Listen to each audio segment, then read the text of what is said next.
All right, folks, how are you doing? Hoya! You know, I sort of love this stick thing, right? I do a lot of my coaching with these.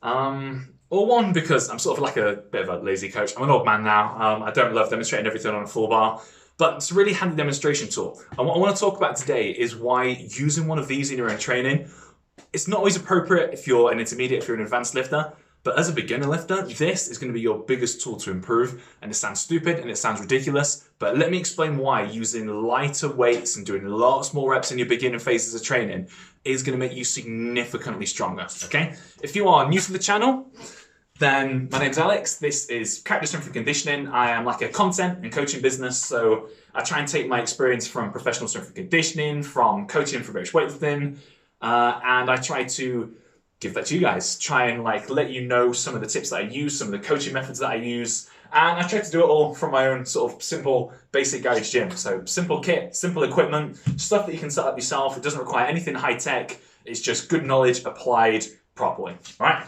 So why do I think the lightweight's useful?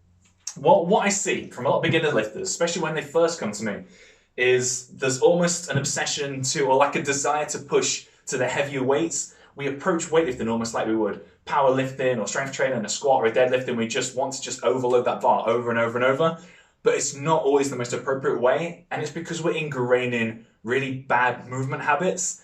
And if you take something like a squat, just moving the bench, if you take something like a squat or a deadlift, you've got time during that lift to correct your movement pattern. So if I'm setting up for a deadlift and I'm coming up and I realize I may be too far forwards or too far backwards, I can correct it mid-lift because it's a slower lift. But in a snatch, in a clean and jerk, how much time you got? Less than a second? You're not making any big corrections. Once that lift's going, it's gone. So the movement pattern that you set off with is so important.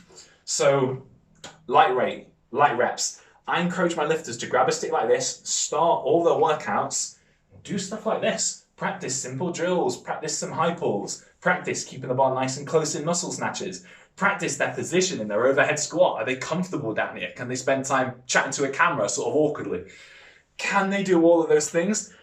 And not just do it for 1 or 2 reps, but do it for 5 sets of 10, for 6 sets of 5, for 8 sets of 8. You know, you get the idea, right? The reps aren't particularly important.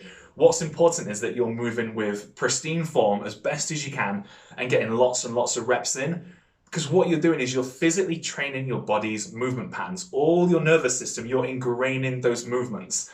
And those movements then come natural, they come naturally, and then when you load the weight on the bar, your body does it automatically without having to think about it, and then, as if by magic, you are significantly stronger without having to stress about it, right?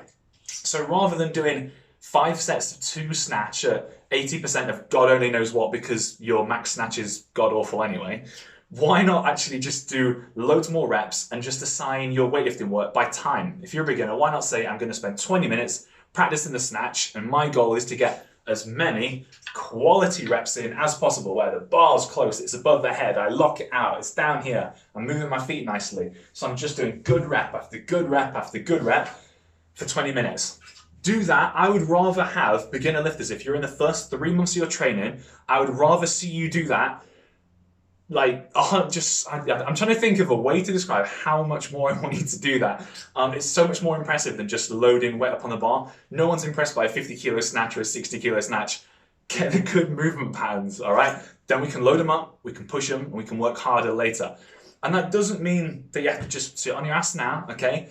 You can do your 20 minutes of snatch practice, 20 minutes of clean and jerk practice, and then you can push yourself hard on the strength movements. You can still do some high volume squats, deadlifts, clean deadlifts, snatch deadlifts, push press. You can build a fantastic strength base, do loads of bodybuilding work, resistance work, whatever you want to do, but keep your weightlifting work light, keep it technical, and I promise you it's going to pay dividends and you're going to be so much better in the long term for it. So that is all for today. Keep it light, use one of these sticks. If you want to even go crazy, grab yourself one of these little fitness bars that are like 4 kilos, upgrade to one of those, and reinforce quality movement over and over and over again. I promise you it's going to make such a big difference. That's it for today. If you've got just a few seconds, if you can do the whole like, subscribe, notification bell stuff, it does really make a big difference to the likes, to the YouTube algorithm. It gets these videos out there a little bit. And if there's anything that you want me to cover, any other topics, any technical points that you may be struggling with, let me know down in the comments and I will do my absolute best to get to them in the next couple of weeks. That is it for today, and I'll catch you in the next one.